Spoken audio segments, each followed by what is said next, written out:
ഏതൊക്കെ തരത്തിലുള്ള പ്രശ്നങ്ങളാണ് ഈ സിനിമയിലേക്ക് പോകുമ്പോൾ സന്ധ്യ അനുഭവിച്ചതെന്നാണ് പറയുന്നത്? ബേസിക്കലി എനിക്ക് ലൊക്കേഷനിലൊന്നും അങ്ങനെ പ്രോബ്ലംസ് ഉണ്ടായിട്ടില്ല. ബിക്കോസ് ഞാൻ ചെയ്തത് ഒരു മൂവിയാണ്, അമല എന്ന് പറഞ്ഞ മൂവി. അവിടെ 1 ഡേ ഷൂട്ടായിരുന്നു. ഞാൻ പോയത് എൻ്റെ അമ്മയുടെ കൂടെയാണ്. രാവിലെ തൊട്ട് വൈകിട്ട് വരെയുള്ള ഷൂട്ടിംഗ് ആയിരുന്നു.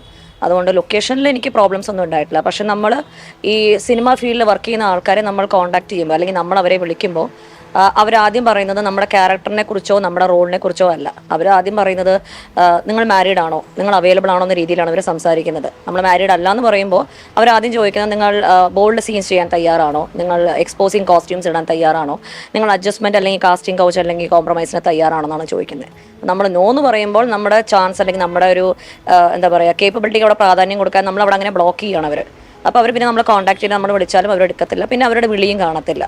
സോ ഇതാണ് അവരുടെ അപ്രോച്ച്, ഇതാണ് അവരുടെ attitude. So they just want to make sure that because അവർ നമ്മളെ കൺസിഡർ ചെയ്യുന്ന ഒരു വീക്കർ സെക്സ് ആയിട്ടാണ്. ബിക്കോസ് ലേഡീസ് ഫീമെയിൽസ് പറയുമ്പോൾ വീക്കർ സെക്സ്, അവർക്ക് എന്താ പറയുക എതിർക്കാനുള്ളൊരു ശക്തിയില്ല, അല്ലെങ്കിൽ അവരങ്ങനെയാണ്, പേടിപ്പെടുത്തിയാൽ അല്ലെങ്കിൽ ഇങ്ങനെ ചെയ്ത് കഴിഞ്ഞാൽ അവർ മിണ്ടത്തില്ല എന്ന് പറഞ്ഞൊരു ആറ്റിറ്റ്യൂഡാണ് അവർക്ക്. അപ്പോൾ ആ ഒരു രീതിയിൽ കോൺടാക്ട് ചെയ്ത് നമ്മളെ അവിടെ പ്രാധാന്യം തരാതെ അവിടെ എല്ലാം മെയിൽ ഡോമിനേഷനാണ്. സോ ഇതാണ് എനിക്ക് നേരിട്ടിട്ടുള്ളത്. ഫോൺ കോളിൽ കൂടിയാണ് ഞാൻ കൂടുതൽ പേരോട് സംസാരിച്ചിരിക്കുന്നത്. ബേസിക്കലി പ്രൊഡക്ഷൻ എക്സിക്യൂട്ടീവ്സ്, കൺട്രോൾസ്, പിന്നെ അല്ലെങ്കിൽ മാനേജേഴ്സ്, ഇവരോടാണ് സംസാരിച്ചിട്ടുള്ളത്. പിന്നെ കാസ്റ്റിംഗ് ഡയറക്ടേഴ്സ്. ഈ വിച്ചു എന്ന് പറഞ്ഞൊരു കാസ്റ്റിംഗ് ഡയറക്ടറാണ് ഞാൻ ഈ കുറച്ച് മാസങ്ങൾ മുമ്പ് സംസാരിച്ചത്. അപ്പോൾ പുള്ളി ആദ്യം പറഞ്ഞത് നല്ല റോൾസൊക്കെ കിട്ടുന്നുണ്ട്, എങ്ങനെയാണ് പുള്ളി തുടങ്ങുന്നത്, അപ്പോൾ നിങ്ങളുടെ താല്പര്യമൊക്കെ എങ്ങനെയാണെന്ന് നമ്മൾ ചോദിക്കും. നമ്മളിങ്ങനെ കണ്ടീഷൻസ് പറയുമ്പോൾ അവർ പറയും നിങ്ങൾക്ക് ഇങ്ങനെ റോൾ ഉണ്ടാവില്ല, ബിക്കോസ് ഇങ്ങനെ കണ്ടീഷൻസ് വെക്കുകയാണെങ്കിൽ നിങ്ങൾ വീട്ടിൽ തന്നെ ഇരിക്കത്തുള്ളൂ, നിങ്ങളുടെ പാഷനൊന്നും നിങ്ങൾക്ക് ഫുൾഫിൽ ചെയ്യാൻ പറ്റത്തില്ല. ഈ ഒരു രീതിക്കാണ് അവർ സംസാരിക്കുന്നത്. സോ ഇങ്ങനത്തെ ഒരു അനുഭവമാണ് എനിക്ക് നേരിട്ടിട്ടുള്ളത്. ഈ ഒരു പ്രശ്നം സന്ധ്യ മാത്രം നേരിടുന്ന ഒരു പ്രശ്നമായിട്ടാണോ അതല്ല ഒരുപാട് സ്ത്രീകൾ ബുദ്ധിമുട്ട്? ഭയങ്കര കോമൺ ആണ് ആക്ച്വലി. എനിക്ക് കുറേ ഫ്രണ്ട്സ് ഉണ്ട് ഈ ഫിലിം ഫീൽഡിൽ, ഇതേപോലെ ജൂനിയർ ആർട്ടിസ്റ്റ് തന്നെ വർക്ക് ചെയ്യുന്നവരാണ്. അവരും ഇതേപോലുള്ള അനുഭവങ്ങളാണ് ഷെയർ ചെയ്തിട്ടുള്ളത്. എനിക്ക് മാത്രം ഉള്ളതല്ല, ഇപ്പോൾ എന്നെപ്പോലെ കുറേ പേര് മുന്നോട്ട് വന്ന് പറയുന്നുണ്ടല്ലോ, അവർക്കൊക്കെ കോമൺ ആയിട്ടുള്ള പ്രോബ്ലംസ് ആണിത്. ഒരു സേഫ്റ്റി ഇല്ല നമുക്ക് ലേഡീസിന്. ഞാൻ കോർപ്പറേറ്റ് ഫീൽഡിൽ വർക്ക് ചെയ്യുന്ന ഒരാളാണ്, വർക്ക് ചെയ്തിട്ടുമുണ്ട്.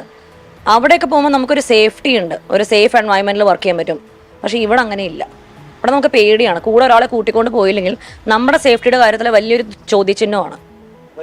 ജൂനിയർ ആർട്ടിസ്റ്റുകൾ എന്നുള്ള നിലയിൽ ജോലി ചെയ്യുന്ന എല്ലാ സ്ത്രീകളും നേരിടുന്ന ഒരു പൊതു പ്രശ്നമായിട്ടാണ് അവതരിപ്പിക്കുന്നത്. അതെ, തീർച്ചയായിട്ടും, അതിലൊരു സംശയമില്ല. എന്തുകൊണ്ടാണ് ഇതൊക്കെ ഇങ്ങനെ പറയാൻ ഉള്ളൊരു? നേരത്തെ ഞാൻ ഈ ഒരു കാര്യം പറഞ്ഞിട്ടുണ്ടെങ്കിൽ ആരും എൻ്റെ വാക്ക് വിശ്വസിക്കില്ലായിരുന്നു. പക്ഷെ ഇപ്പോൾ കുറേ പേര് മുന്നോട്ട് വന്ന് പറയുന്നുണ്ട്, ഹേമ കമ്മിറ്റിയുടെ റിപ്പോർട്ട് പബ്ലിഷ് ചെയ്തു.